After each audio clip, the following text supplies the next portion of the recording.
Childhood Cancer Perspective, everybody. First, I want to thank all of you so much for sticking with me, for the views, for the likes, the subscribing, and also for the advocating that you do on your side in honor of our daughter and all of the other warriors that are out there. The reason behind this podcast was so that I could get our insight and our stories out from a family that has gone through the diagnosis, the treatment, and the unfortunate passing of our child to pediatric cancer. Our goal is now and will always be to finish the mission that JC left behind for us, which is to make a massive difference and a massive impact on pediatric cancer in this world. Period. That's the goal, and we will not rest until that mission is completed.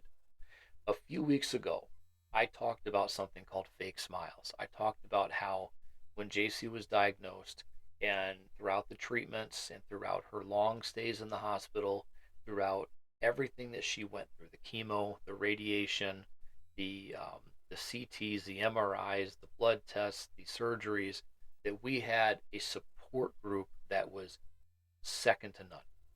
The minute that we were admitted into the hospital, we had people phone calls. I had messages. My Facebook Messenger was out of control. I had my text messages were out of control. Um, Phone calls. We had letters coming in the mail within days of us being there. We had packages coming to us. When we got home, it was more of the same. It was letters, it was packages, it was phone calls. And that support lasted. That support was strong. And that support got us through a lot of what we were dealing with and a lot of what JC was dealing with. That support kept us afloat because we knew we had a community behind us that was not going to let us fail, was not going to let us fall. And they were going to hold us up no matter what, because there were times when we needed to learn, especially me, how to ask for help, how to ask for assistance, how to know that I couldn't do it all by myself and that my wife and I couldn't do it all by ourselves.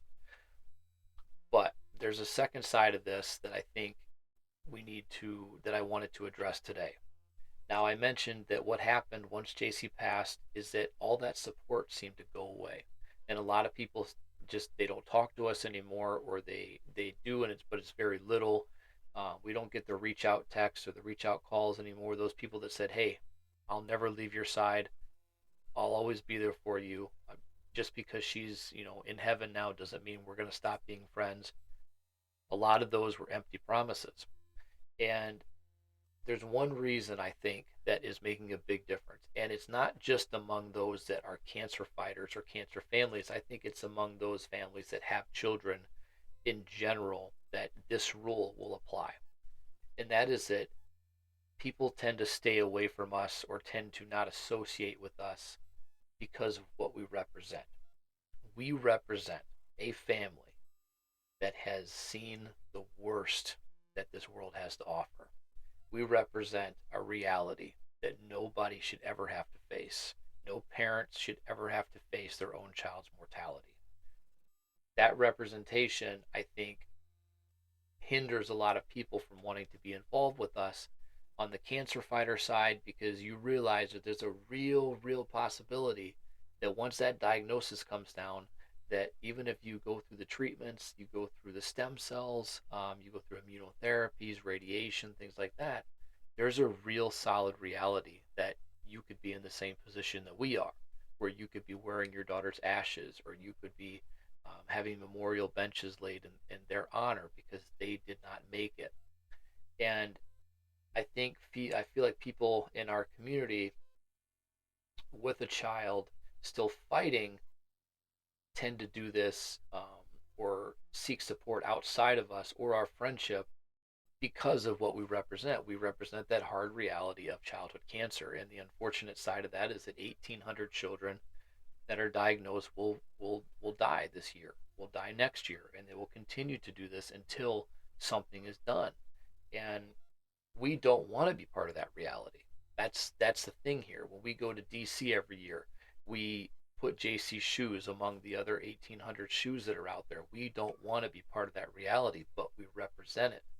Um, I think that people that have children that are JC's age, children that were younger than JC, children that maybe even be older than JC. And anytime something happens where it's a symptom that may be related to something that what JC had, like, it started off, with stomach pain or with pain in her arm, something that happened with her optic nerve, these things that maybe sometimes may seem mundane, or some things that may seem like, it's no big deal. Unfortunately, I think they see us and think, we've got to get this checked out. We've got to get this checked out, but they don't want to believe it. I myself am actually, I would say that I'm kind of in that boat a little bit, in the sense that either one of my other two children get sick or feel bad, um, their stomachs hurt or something like that, I get triggered. I know my wife does too. For me, what I tend to do is I tend to push it down, because I almost am unwilling to accept the possibility of anything bad happening to my other two girls as well. And so I tend to push that down. So, in a sense, I understand why people might stay away because of this reason, but I wish they wouldn't. I wish that I could express how much I just want to be there for you, be there for your family, no matter what, because this doesn't have to be the reality that everybody has to face. It's unfortunate, but it doesn't have to be. We can make a difference and we can change it, but we have to work together.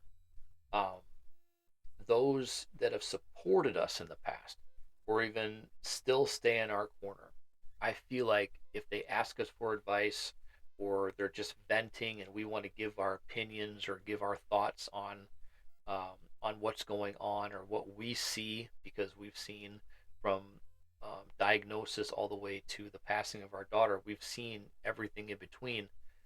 They take that advice or guidance with reservations and with a high amount of reluctance, because we represent a harsh reality that nobody wants to face, which once again is your child's mortality.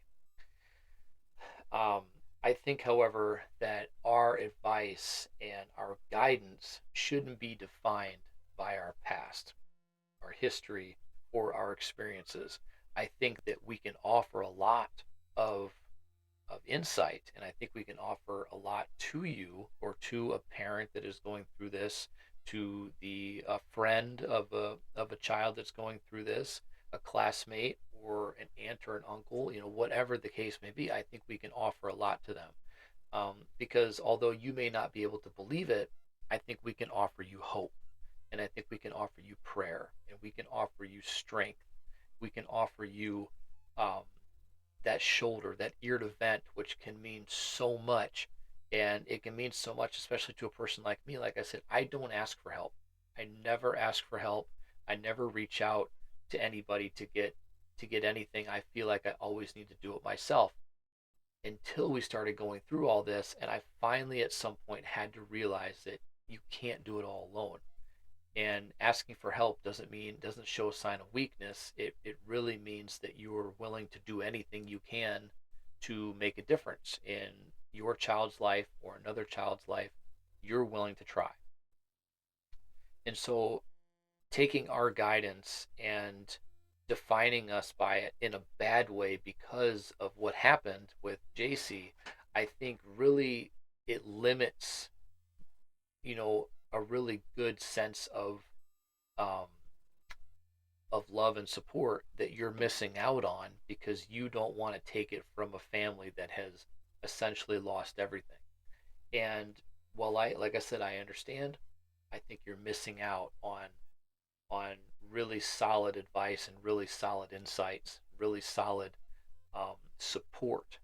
And I wish that that wasn't the case. But once again, um, we represent that reality, a reality that nobody wants to face, a reality that nobody wants to believe could happen to their child.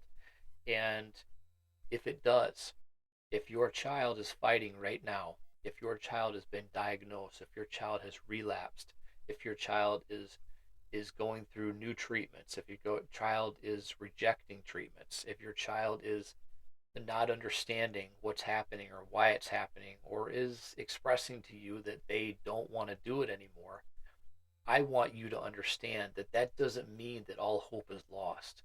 That doesn't mean that the end is near. That doesn't mean that your child is any less of a fighter and a warrior than they were 5 minutes before they said these things to you. These children are so incredible in their innocence.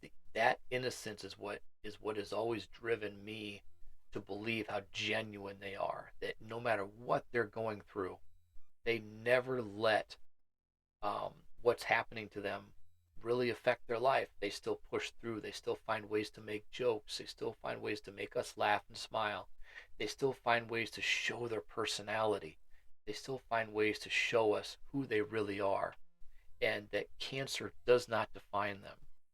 So, um, so discouraging you from speaking or associating with us because of what we have gone through is not something that I want to do. I don't want what we've felt um, to ever make you feel like you can't talk to us because it represents a reality.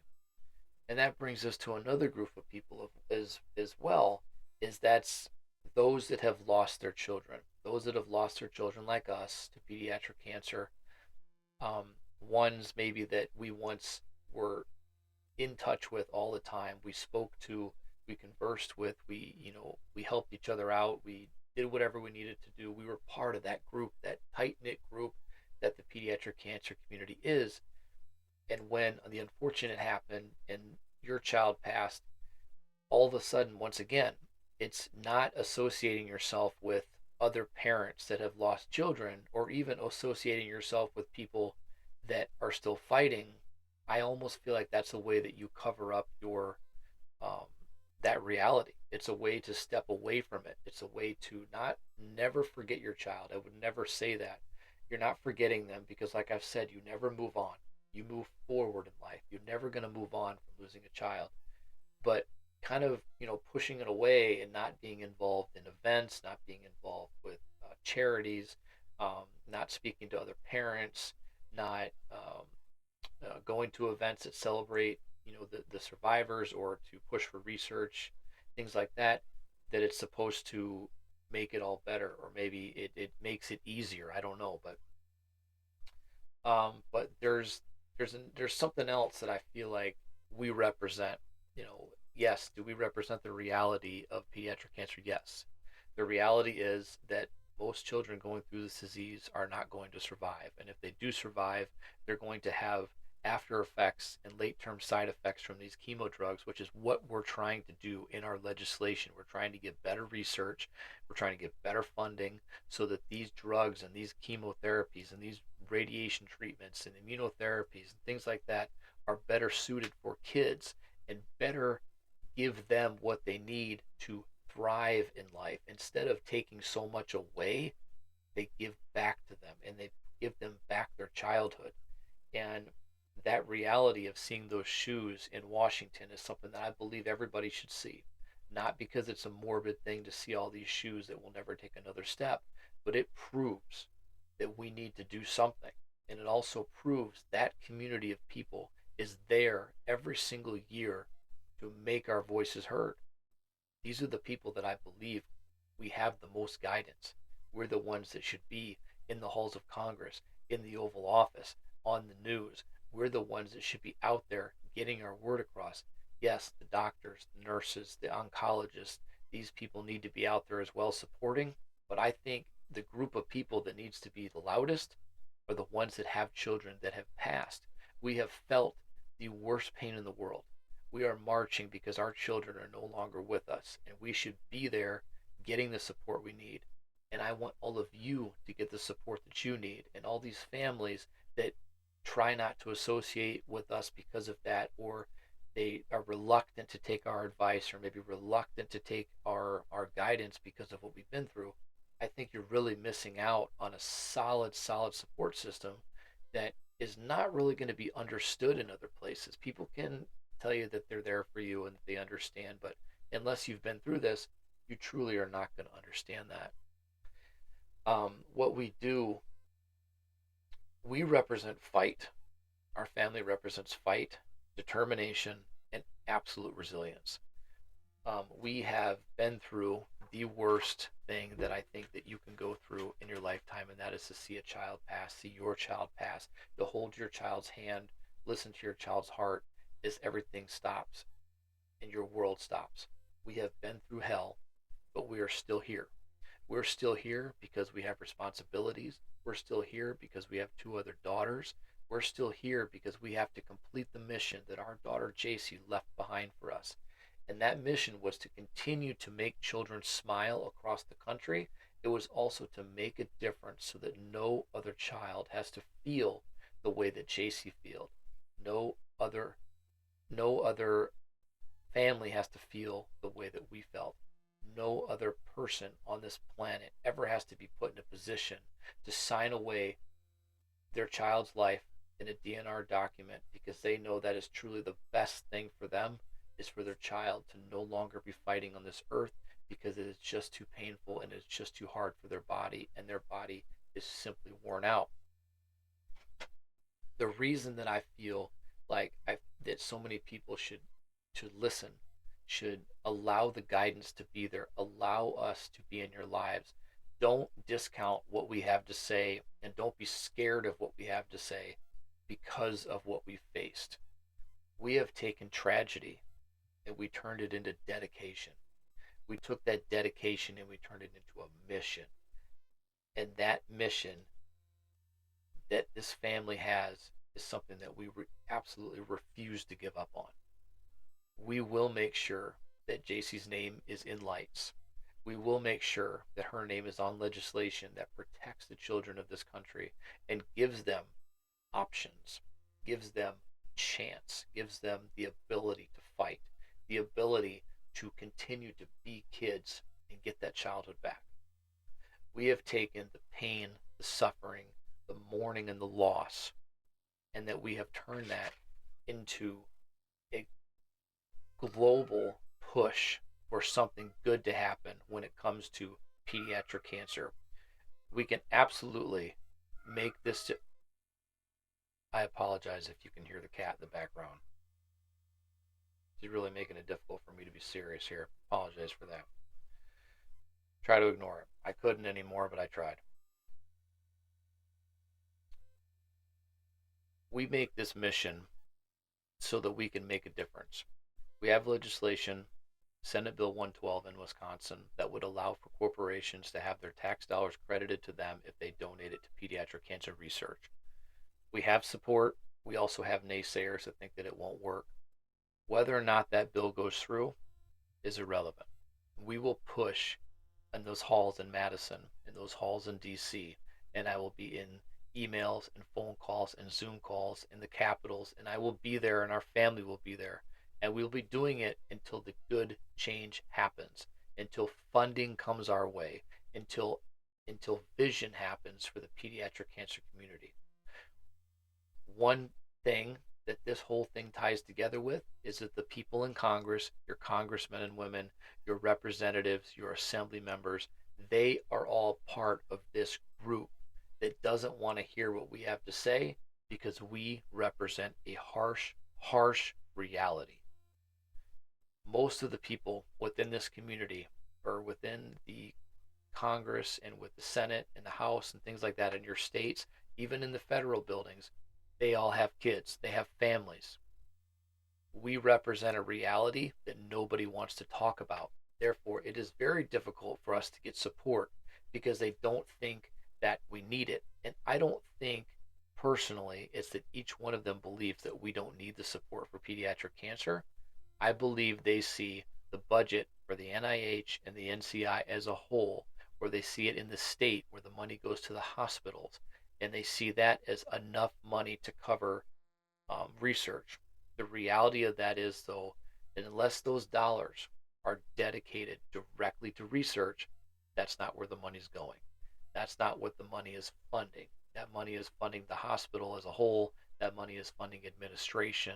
That money is funding supplies, things like that, but it is not physically and directly supporting research. That is something that we have to change, and that is what the goal of Senate Bill 112 is. But because we represent that reality, it's very hard to get in there and speak to anybody because they don't believe that it hasn't happened to them, that it can happen to them, or that it's even that big of a problem. But I will tell you this, growing up, and even in the most recent past and most recent years, you see St. Jude commercials all the time. You see them saying that they're hoping to get a cure for childhood cancer or for other childhood diseases, that they fund billions and billions of dollars of research, and that no child ever gets a bill, and and things like that. Um, but we never thought we would be part of that. That we never thought we'd be facing what those families in the commercial were facing. We never thought we'd be part of this community, and we weren't until January 30th, 2020, when we became part of this community. And this fight became our fight. The unfortunate thing is, though, if you're not affected by it, and this is not just a congressional problem, this is a people and a human problem. If you're not affected by it, it doesn't matter to you. And so, getting people to realize that a reality is not something that should define us, but at the same time, understanding that a reality that we face is something that you could face, something that your children could face, and it's a reason why you should want to make a difference and want to listen to what we have to say and give that funding, give that research. That's a bridge that we're trying to build.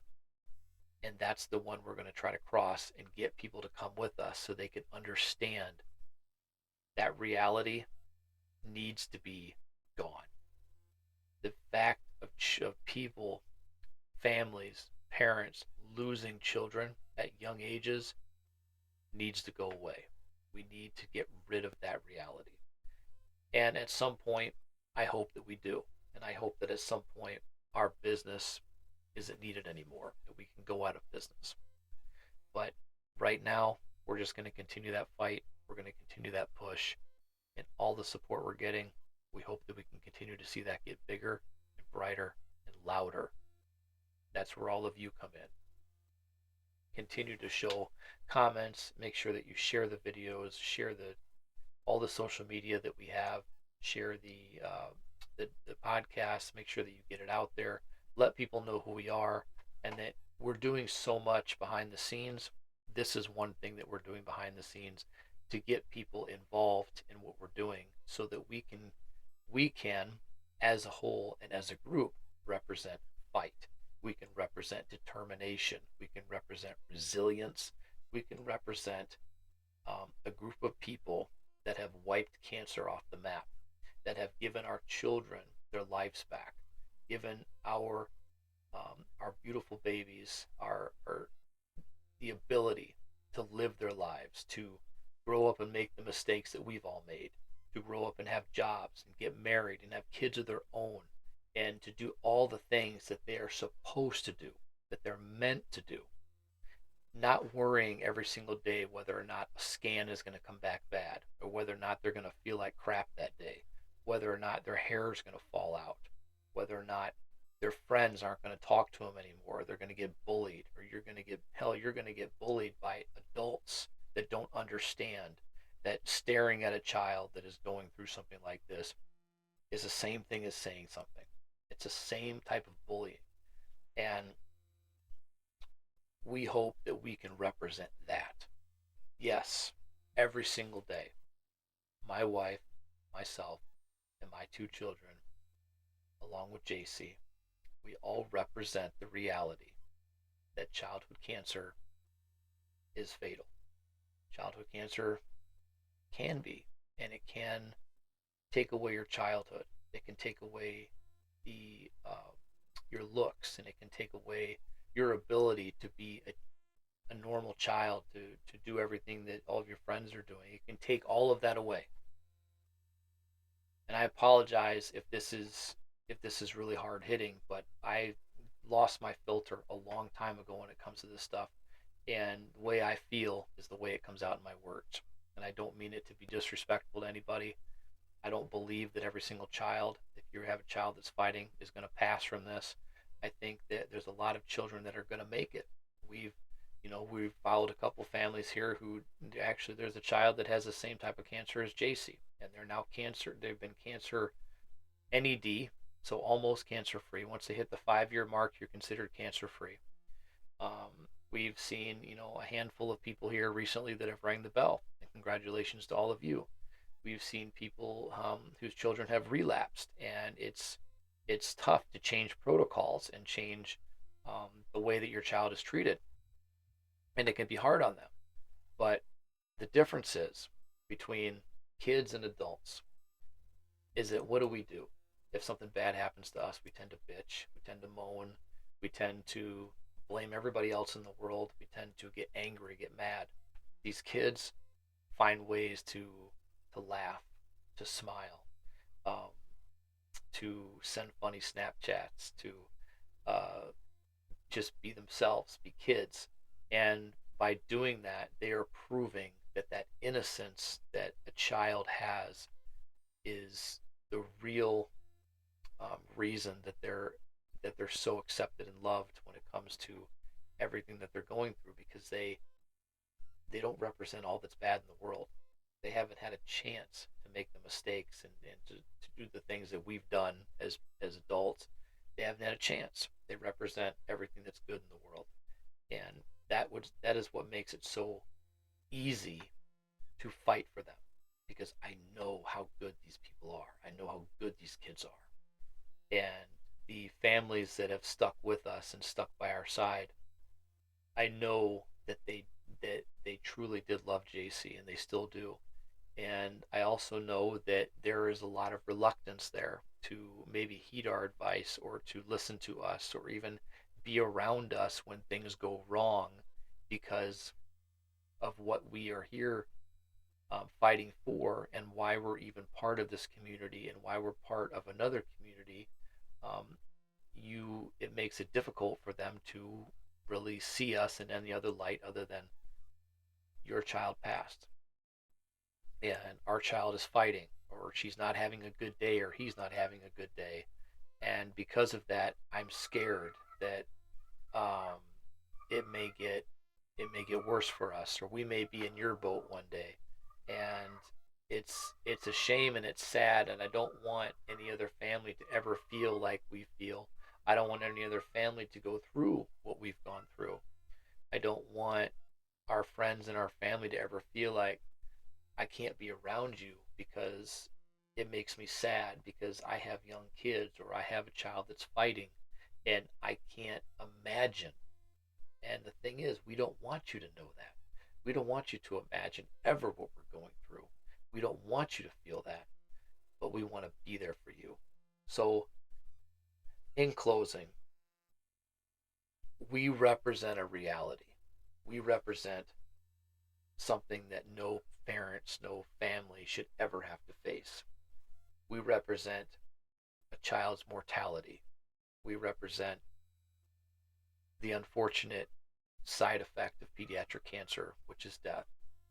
We represent um, so much in the line um,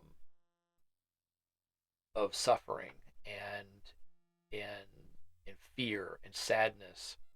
And at the same time, though, like I said, we represent fight.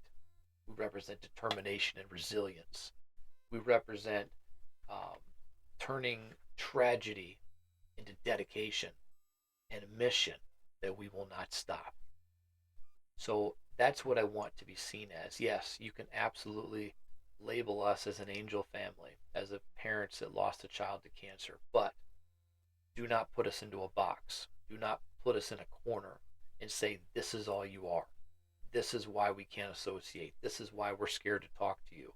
This is why we're afraid to bring up symptoms that our child is having, or fears that our child is having about how they feel and things like that, because we're scared that we're going to be in the same boat as you.